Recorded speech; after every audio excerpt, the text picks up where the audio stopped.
She's a confirmed ghost story and horror film addict.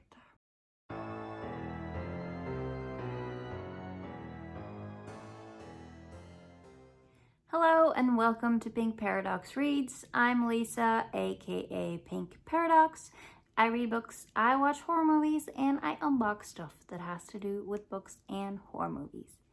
In this video, I'll be giving you my final picks for my 31 days of Halloween. Let's get into it. A little bit behind schedule, but as us horror fans know, Halloween is not a holiday, it is a state of mind. Starting off with what's a classic in many people's eyes, the Amityville Horror from 1979, same year as me, directed by Stuart Rosenberg. Now, as most of you know, this movie is based on the true, not crime, is there such a thing as a true horror book? It is based on the true horror book by Jay Anson, and this movie follows the book really closely. I had read the book before I watched the movie, and the book is very episodic. Like you go through the things that happen to the Lutz family as they move into what seems to be their dream home, but it's just filled with awful, horrible, possibly satanic evil.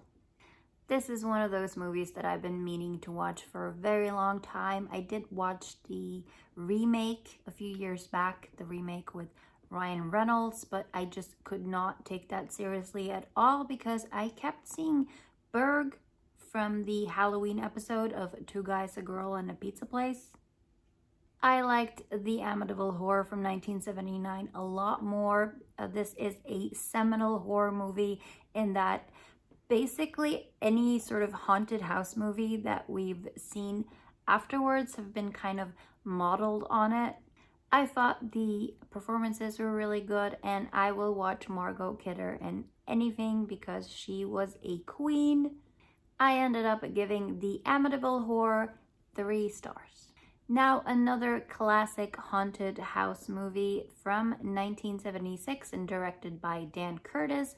This is Burnt Offerings, and this is actually an adaptation of one of my favorite horror books of all time. Yes, I was really excited to see this because I was really curious to see how they had made this haunted house come to life. It is about a couple and their 12-year-old son who get to move into this magnificent house over the summer. They can't believe their luck when they get this deal because it's really cheap, and all they have to do is look after the house and serve meals every day to the old woman, the old lady of the house who lives on the top floor. Seems simple enough. Stephen King has said that Burnt Offerings was a influence on The Shining when he was writing that, and I can totally see that because this is definitely an example where the house really feeds off the people living in it. Like whenever something bad happens to them, the house just gets a little bit nicer. Like flowers start to bloom and the walls look better, and yeah. All in all, I thought this was a pretty good adaptation. I thought it was really fun to see the house of one of my favorite horror books come to life, and I thought the house was pretty much the way I had pictured it in my head. The one thing I felt was lacking in this adaptation though was that I didn't feel like we got to know the family that much before they arrive at the house. In the book, you get to interact with them a little bit before they find the house, before they go there and check it out. And I think it would have been a better movie if we had sort of known more about the characters before we went into it. Casting wise, I thought the family who owned the house were perfectly cast. I also really liked Bette Davis as Aunt Elizabeth. One thing I was less happy about was Oliver Reed, who played Ben. He was pretty much just too Oliver Reedy to be Ben. But besides all that, I thought Burnt Offerings was a pretty good adaptation of how many times have I said it now? One of my favorite horror books of all time. So I gave it 3.5 stars. Next up, Body at Brighton Rock from 2019, directed by Roxanne Benjamin. Now, again, you could say that this is not a horror movie, but I watched it on a plane and I didn't want anything too scary. So let's just go with it, okay? In Body at Brighton Rock, we meet Wendy, who is a fairly inexperienced park ranger who takes on the task of going around this really big national park and putting up info posters. Her friends don't think she's up to the task because she's more of an office rat, but she just wants to prove them wrong, so she goes out and unfortunately Wendy stumbles across a dead body while she's out there, and night is starting to fall. She's calling for backup and everything, and she's being told that no one's going to reach her before night falls, so she's just gonna have to stay put until morning. Now she's going to have to spend a night in the park with numerous dangerous animals and God have you, and a dead body. This is a fairly low budget independent film, and it had sort of an 80s feel to it, not just because Wendy is dancing along to Point of No Return by Expose while she's out hanging up those posters of hers. Unfortunately, the poster kind of gives away what happens at the end, but all that aside, I thought Body at Brighton Rock was quite an interesting and entertaining little movie. If it had been me out there in the woods with the dead body, I probably would have just died from fright before sundown. I gave 3 stars to Body at Brighton Rock. Then, remember how I said that I watched a whole bunch of adaptations of The Turn of the Screw this year? Yep.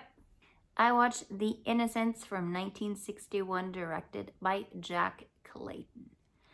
And this is supposed to be the seminal and best version of this story. It is one of those movies that gets a mention every time there is a top 10 best ghost story movies. The Innocents stars Deborah Kerr as Miss Giddens. She is the governess who goes to Bly Manor to look after these 2 children who have been orphaned.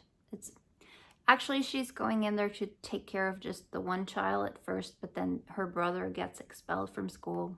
As time goes by, Miss Giddens learns of 2 people who were there at Bly Manor before her, and as the movie progresses, she starts to believe that there are not only ghosts of these 2 people at Bly Manor, but they are a hugely negative influence on the children. The Innocents is regarded as a classic, and watching it, I absolutely understood why that is. I thought the acting was really good. The children in this version of The Turn of the Screw are properly creepy. The Bly Manor itself looks amazing. I would, ghosts aside, would want to go there and stay. It's probably all filmed on a soundstage, but there are swans and there are peacocks and there are tortoises, and it just looks fabulous. It's super atmospheric. The music is amazing. 4 stars to The Innocents.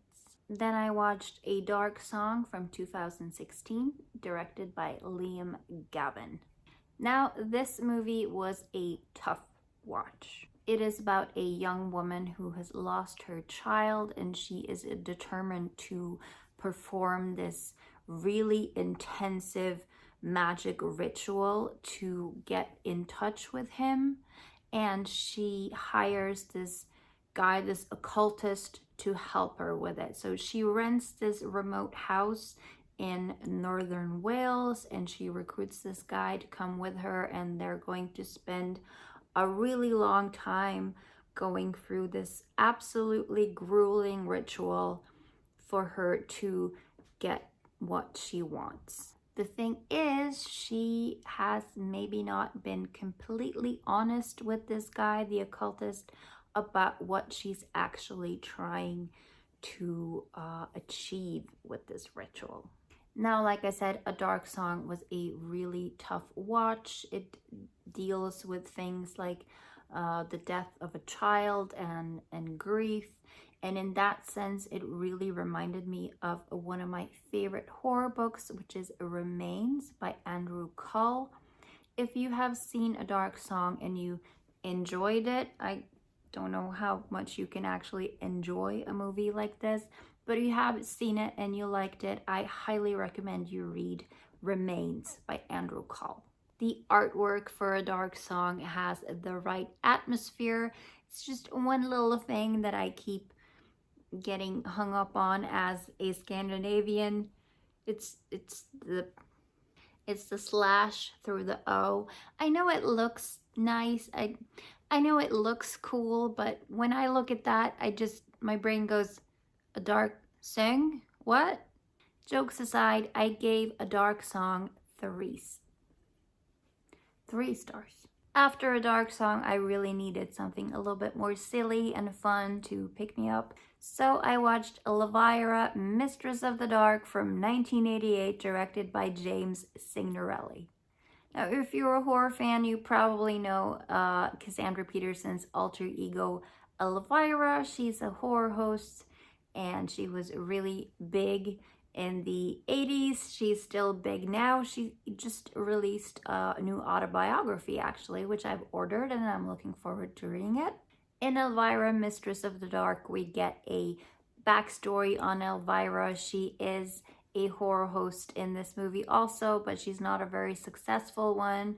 So when she gets a letter saying she has inherited something from her great aunt in New England, she is off in her awesome car, pretty much sure that she is going to get the riches she so rightly deserves. Unfortunately, what is left in her aunt's will is a haunted house, a witch's cookbook, and a punk rock poodle. There is also an evil uncle in the picture, and he is doing what he can to get hold of that cookbook. Elvira, Mistress of the Dark was tons of fun, and it was exactly what I needed. I remember reading about this movie in magazines when I was a kid. It came out in 1988, and it shows it has that color palette, it has that style. It does bear a resemblance to some Tim Burton movies like Beetlejuice and Pee-wee's Big Adventure. It's not quite on that quality scale, but like I said, tons of fun. I gave Elvira, Mistress of the Dark 3 stars. Getting closer to Halloween now and more haunted house movies. The Haunting from 1963, directed by Ray Wise. Now, again, this is the seminal and most well-regarded adaptation of The Haunting of Hill House by Shirley Jackson. Like The Innocents before it, I think this is the one that people go to when they want like the best adaptation. I know the Mike Flanagan Netflix series is well loved by lots of people, but that one is more of a interpretation, more of a inspiration than an actual adaptation. If you want an actual adaptation of The Haunting of Hill House, The Haunting from 1963 is the one to go for. Please don't watch the Jan de Bont movie from 1999, just don't. Now, this was a rewatch for me. I actually got a copy of this on VHS from my friend Fred back in the late 90s. I remember watching it really early in the morning because I was too afraid to watch it at night. The thing about The Haunting of Hill House is that when you read that book, you feel like no one could actually make a movie out of this because there is so much of it is internal. You can't really picture how someone could put that on screen, but I think The Haunting does a really great job of it. It is about this doctor who recruits people to Hill House to sort of prove or disprove that ghosts are real. This is a movie that gets a lot of emotion and a lot of scares out of very little, as it seems. It's not full of effects or jump scares. Again, that Jan de Bont version. It is absolutely chilling and eerie though, and that is why I give The Haunting 4 stars. The night before Halloween, I watched 2 movies. The first one being Freaky from 2020, directed by Christopher Landon. Christopher Landon also directed Happy Death Day, which I think is an amazing movie, so I was really looking forward to this. This is a teen horror movie in which a mystical ancient dagger causes a serial killer to switch bodies with a teenage girl, and hilarity and bloodiness ensues. As expected, this was tons of fun. I can only wish that Vince Vaughn plays teenage girls more often because I thought he was really great. Catherine Newton, who played Millie, was also really, really good. This is a movie that I can see myself watching again and again. Actually, it could be a Halloween staple. Freaky was fast fun. I gave it 3 stars. A movie I had been really looking forward to seeing was Malignant from 2021, directed by James Wan. Yes, the James Wan that gave us Saw, The Conjuring, Insidious. In Malignant, we meet Madison, whose husband dies a gruesome death in their home. He is killed by an unknown assailant, and following his murder, Madison is plagued by visions of similar horrible murders. Now, I knew from all the reviews that I'd seen before watching the movie that this was going to be pretty bananas, and that was why I was really looking forward to it. And yes, it is bananas, but it's also really entertaining and fun. And it has so many of those James Wanisms that we have come to love. It has the sort of style and atmosphere. Nobody does dark corners and things lurking in the shadows quite like James Wan.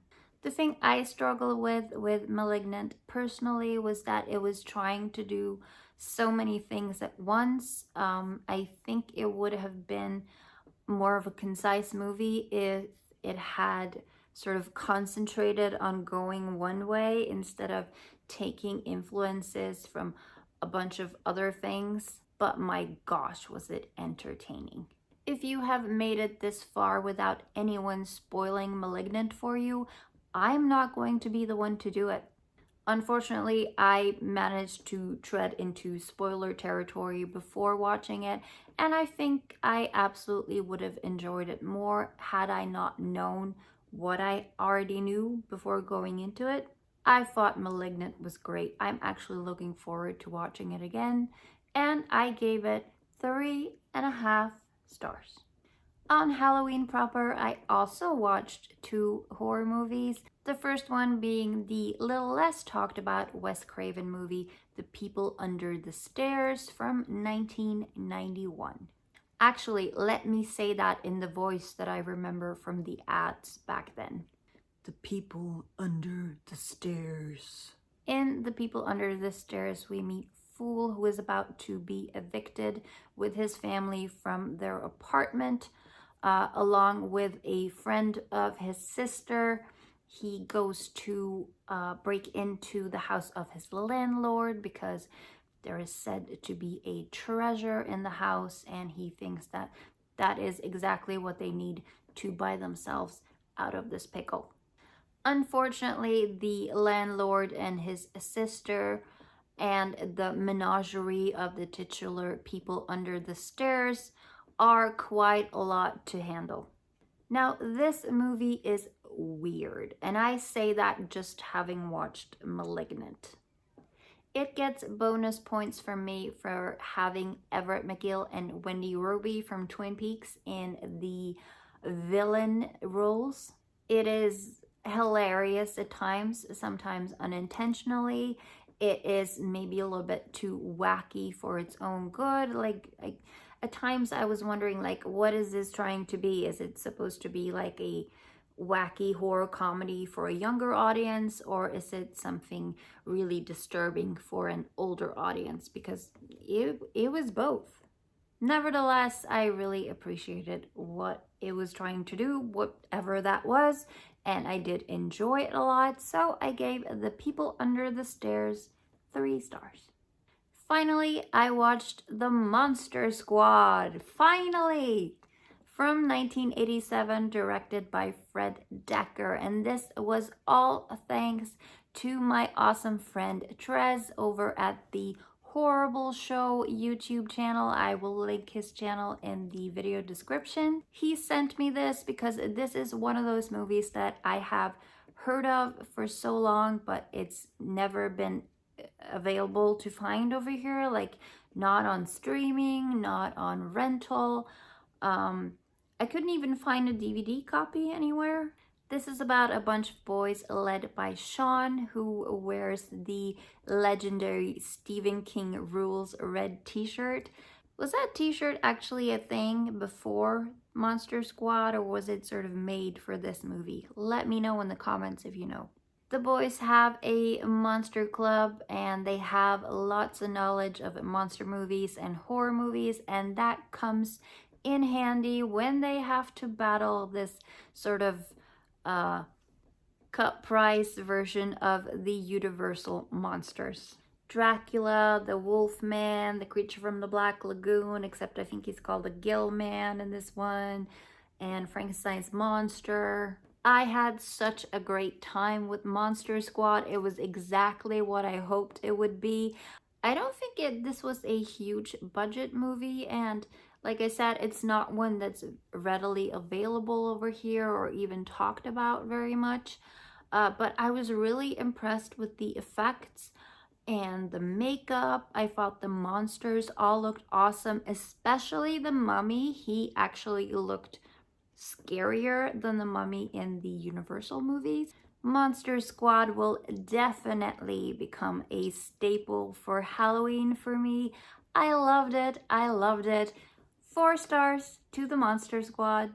So there you have my final batch of horror movies for the month of October. 31 days of Halloween. As usual, I would love to hear from you if you have seen any of these movies. Let me know in the comments. I'm probably going to take a little bit of a break from horror movies now. Maybe try to read some books, because I don't think I read any books in the month of October. I was so busy watching movies all the time. That's it for this video. If you enjoy horror movie talk like this, bookish videos and unboxings, I hope you stick around and subscribe for more.